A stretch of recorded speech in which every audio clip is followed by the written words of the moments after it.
Everything that she believed 3 years ago and 4 years ago is out the window. She's going to my philosophy now. In fact, I was going to send her a MAGA hat. In today's video, you're going to watch Donald Trump destroy Kamala Harris in ABC's 2024 presidential debate. Donald Trump actually has no plan for you because he is more interested in defending himself than he is in looking out for you.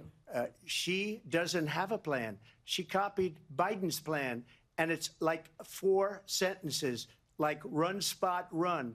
4 sentences that are just, oh, we'll try and lower taxes. She doesn't have a plan. Take a look at her plan. Harris has been rightly criticized for her lack of policies. As Trump insinuated, she is Biden 2.0, just with slightly better cognitive abilities. I had no inflation, virtually no inflation. They had the highest inflation perhaps in the history of our country, because I've never seen a worse period of time. People can't go out and buy cereal or bacon or eggs or anything else.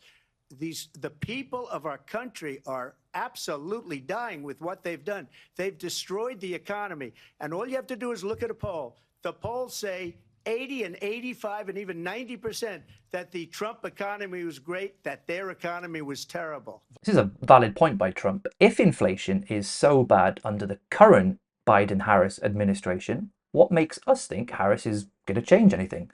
Under Trump, the economy was booming, unemployment was low, and the stock market had its longest ever bull run. Now, watch Harris try to bait Trump by taking a tweet he made out of context. But what Donald Trump did, let's talk about this, with COVID, is he actually thanked President Xi for what he did during COVID. Look at his tweet.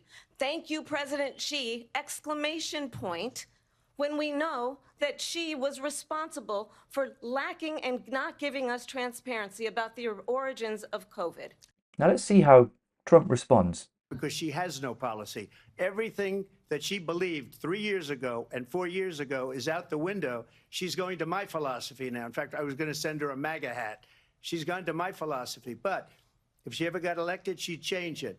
And it will be the end of our country.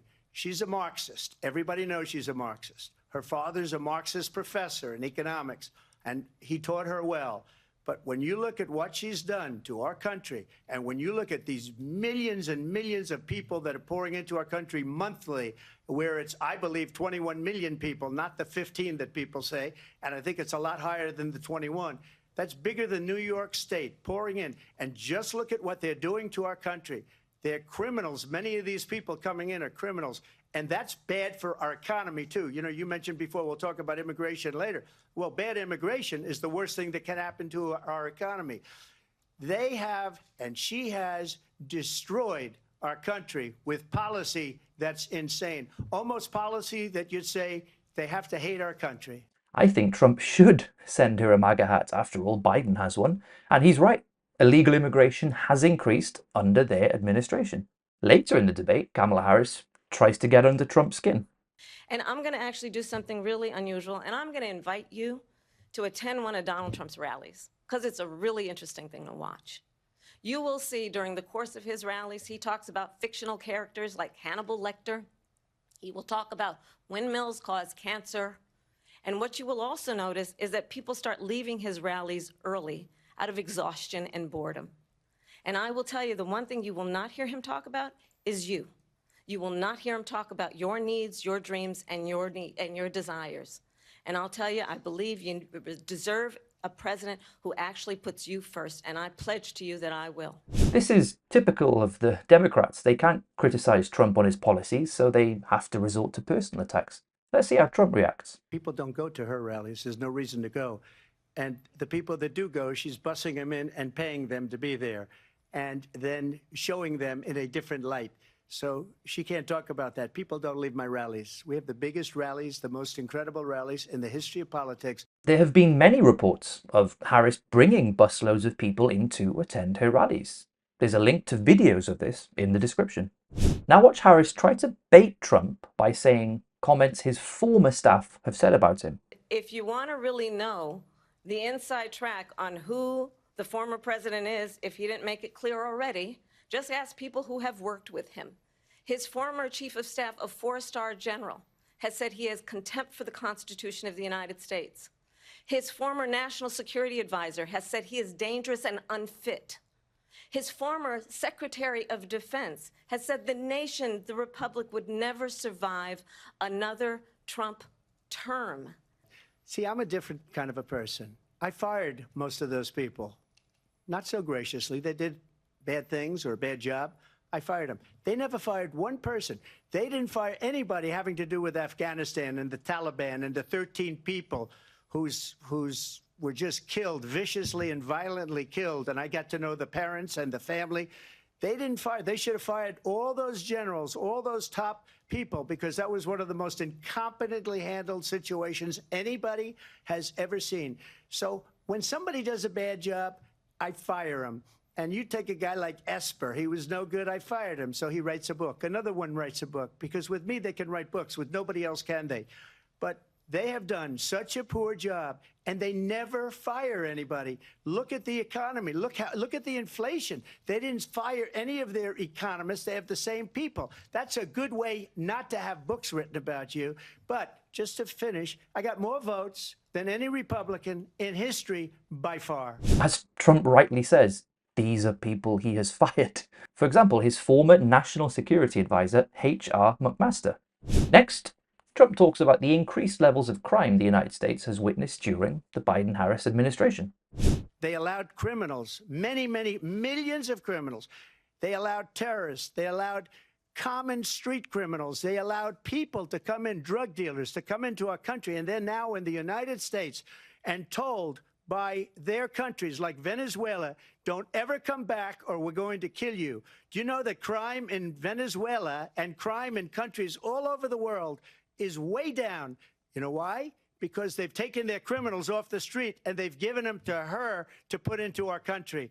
And this will be one of the greatest mistakes in history for them to allow. And I think they probably did it because they think they're going to get votes, but it's not worth it because they're destroying the fabric of our country by what they've done. There's never been anything done like this at all. They've destroyed the fabric of our country. Millions of people let in, and all over the world, crime is down all over the world except here. Crime here is up and through the roof. Despite their fraudulent statements that they made, crime in this country is through the roof. And we have a new form of crime. It's called migrant crime. And it's happening at levels that nobody thought possible.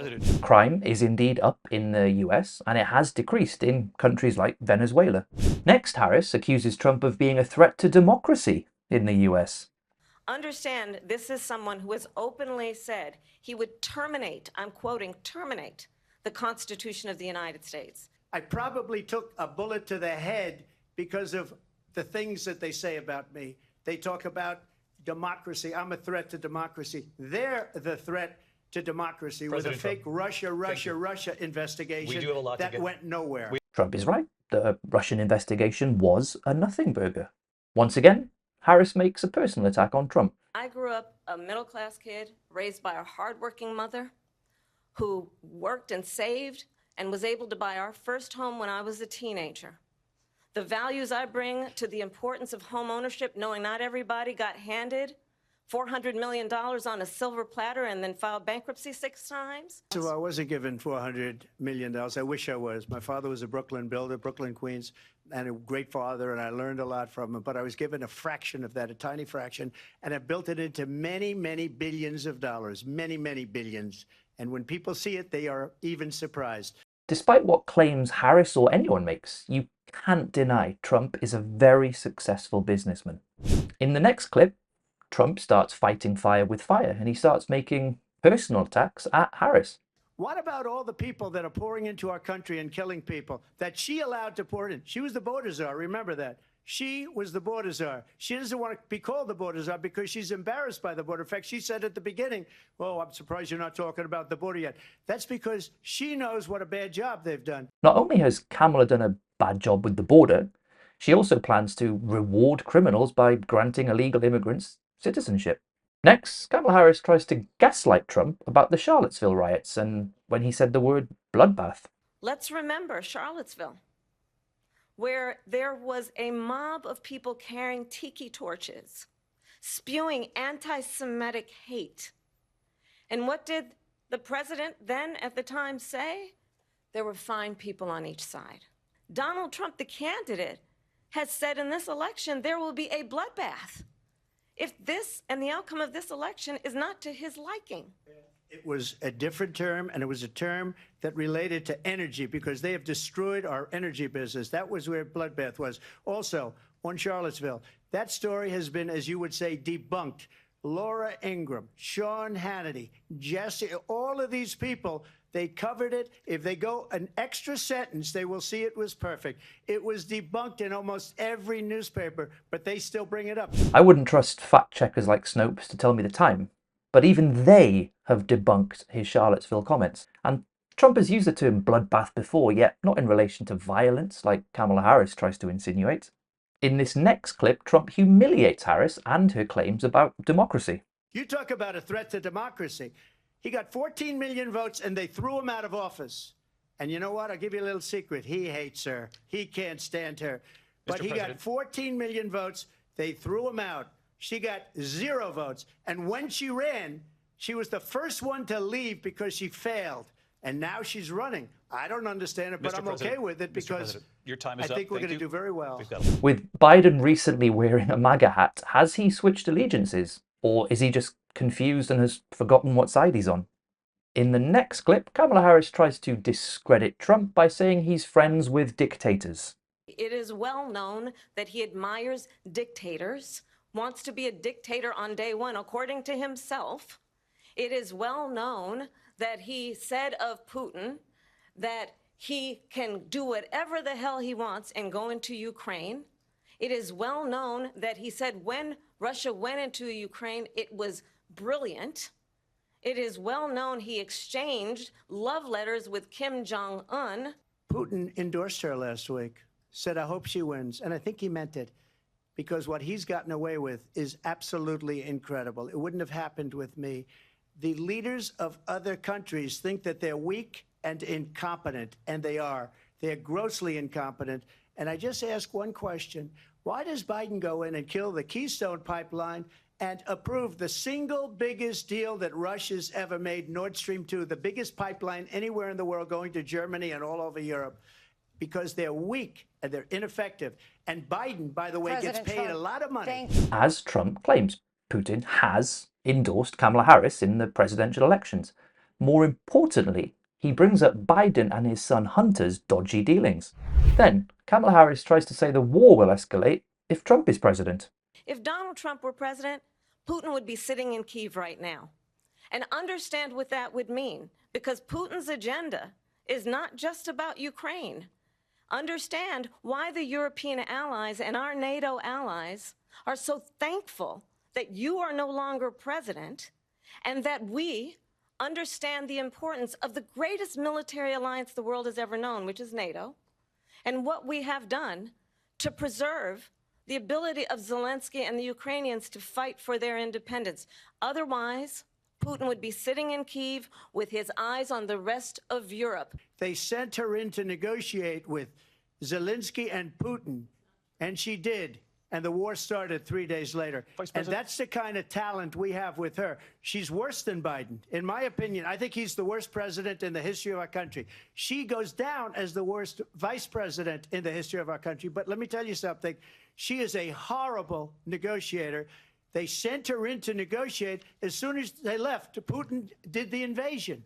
I think Trump should send Kamala a copy of his book, The Art of the Deal, as well as a MAGA hat. And these people did the worst withdrawal and, in my opinion, the most embarrassing moment in the history of our country. And by the way, that's why Russia attacked Ukraine, because they saw how incompetent she and her boss are.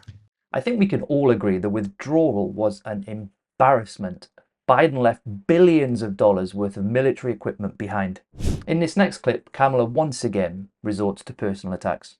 Let's remember, this is the same individual who took out a full-page ad in the New York Times calling for the execution of 5 young Black and Latino boys who were innocent, the Central Park 5. Took out a full-page ad calling for their execution. This is the most divisive presidency in the history of our country. There's never been anything like it. They're destroying our country. and they come up with things like what she just said. Going back many, many years, when a lot of people, including Mayor Bloomberg, agreed with me on the Central Park Five, they admitted, they said, they pled guilty. And I said, well, if they pled guilty, they badly hurt a person, killed a person ultimately. And if they pled guilty, then they pled, we're not guilty.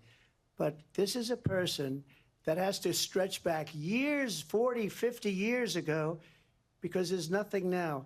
The Central Park case happened in 1989, over 3 decades ago. It's pretty clear Kamala knows she can't compete with Trump, so she has to try and dig up things from the past. And as Trump says in this next clip, Harris was in favor of defunding the police. She has a plan to defund the police. She has a plan to confiscate everybody's gun. President Trump, she we has do a have to plan move to on to not other allow issues. fracking in Pennsylvania or anywhere else. Okay. That's what her plan is. How could anyone vote for a president who doesn't want law and order in their country? And in this final clip, Trump brings up something even juicier. You know, Biden doesn't go after people because supposedly China paid him millions of dollars. He's afraid to do it between him and his son.